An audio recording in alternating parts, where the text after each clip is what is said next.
Bienvenidos. Hoy vamos a hacer un análisis a fondo de una sola palabra. Una sola. Sí, una que, bueno, que casi todo el mundo cree conocer. Cristiano. Pero, ¿y si su significado original se ha desvanecido? Si hoy es casi irreconocible. Es una buena pregunta. Tenemos aquí un texto de reflexión que se llama Cristianos, de la identidad a la etiqueta. Y la idea que planteo es la verdad bastante provocadora. Sí, lo es. Sugiere que lo que hoy llamamos cristiano en muchos círculos, pues tiene muy poco que ver con lo que se vivía en una ciudad, en Antioquía, hace 2000 años. Es un planteamiento valiente, desde luego. El texto nos invita a un viaje en el tiempo con una misión muy, muy concreta. ¿Qué es?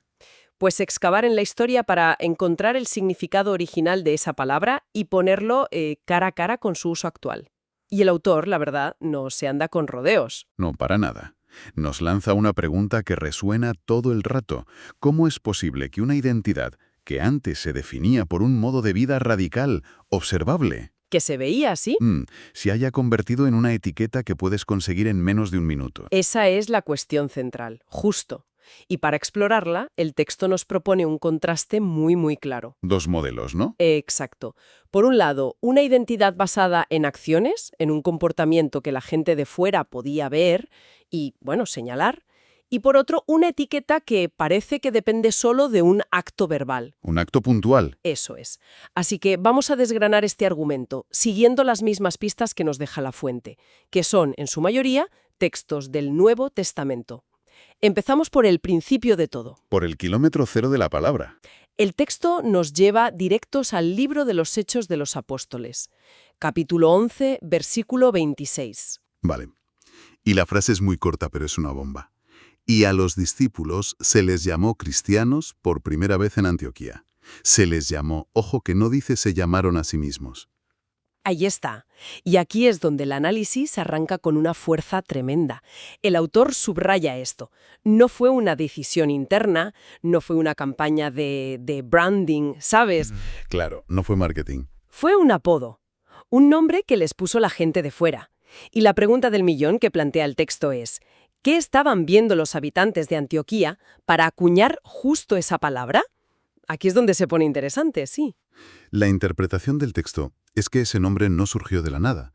Fue una consecuencia lógica de la observación. De mirarles, simplemente. De mirarles.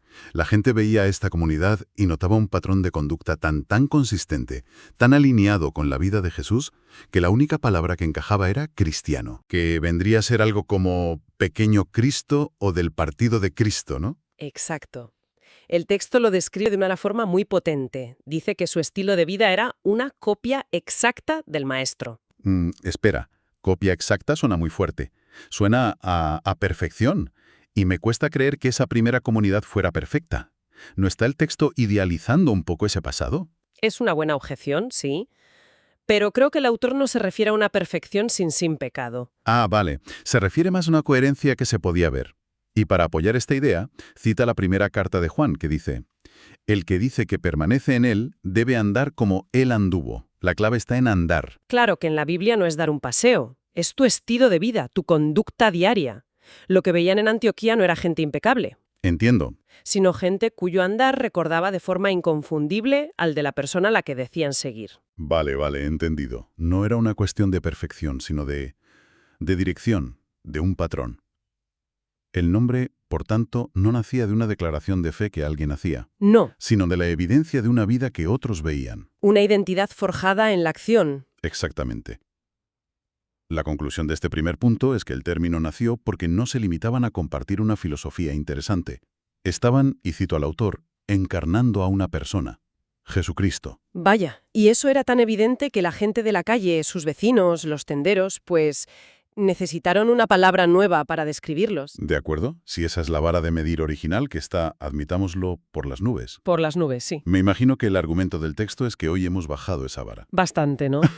Digamos que el texto sugiere que hemos cambiado de sistema métrico por completo.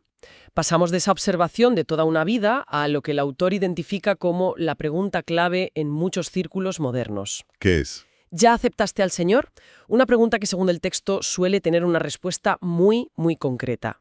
No se espera que la persona diga, bueno, estoy en un proceso de reorientar mi vida, mis valores. No, no, no. La respuesta esperada es un sí o un no. Y ese sí a menudo se asocia con un momento muy específico. Así es. El análisis describe una escena que es muy común.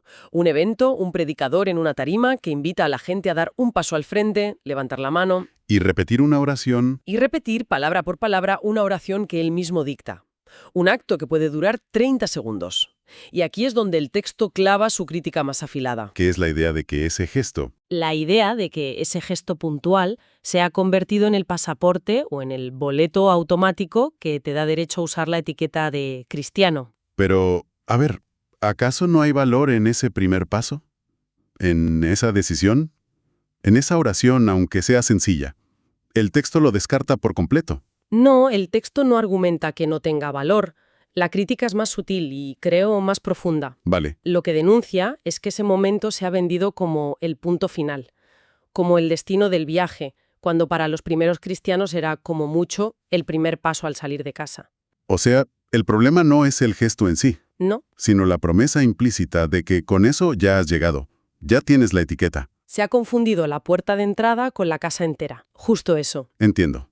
La crítica es a la simplificación radical. El texto contrapone dos perfiles muy distintos.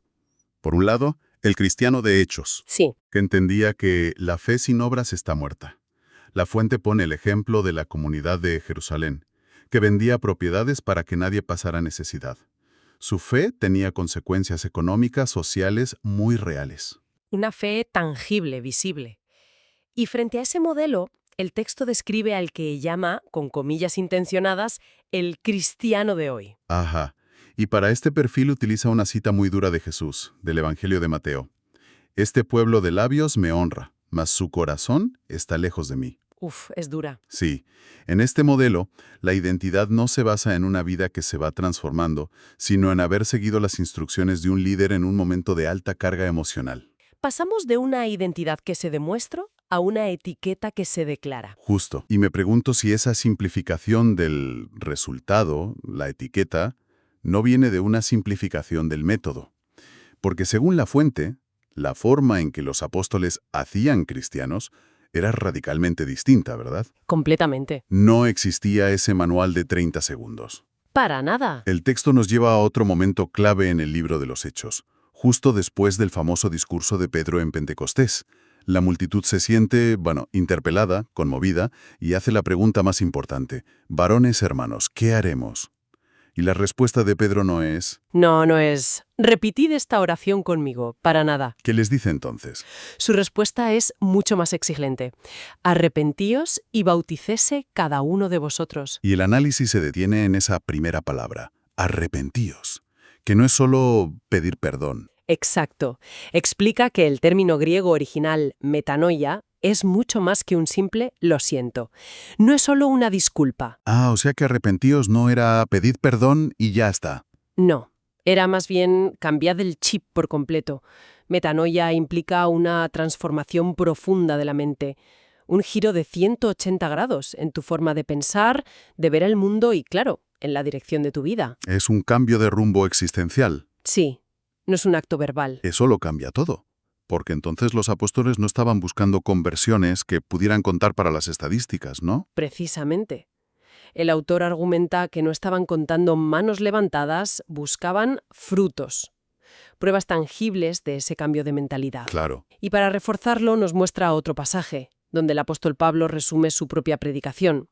Dice que él anunciaba que la gente debía arrepentirse, convertirse a Dios y, aquí viene lo clave, A ver, hacer obras dignas de arrepentimiento.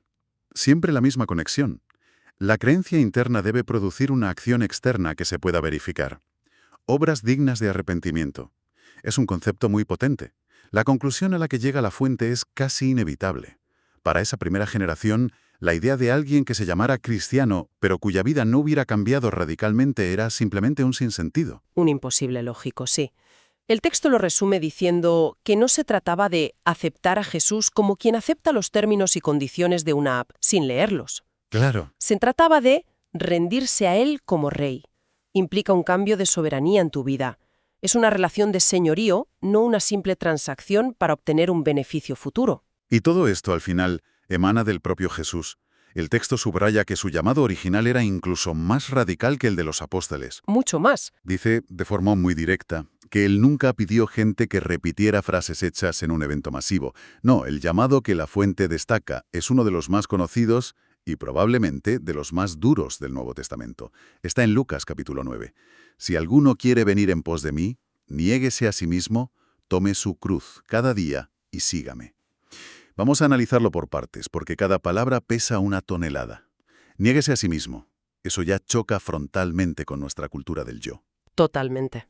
Tome su cruz, que en esa época no era una joya, era un instrumento de tortura y ejecución. Exacto. Y luego, la palabra que lo cambia todo. Cada día. Esa es la clave que el texto subraya.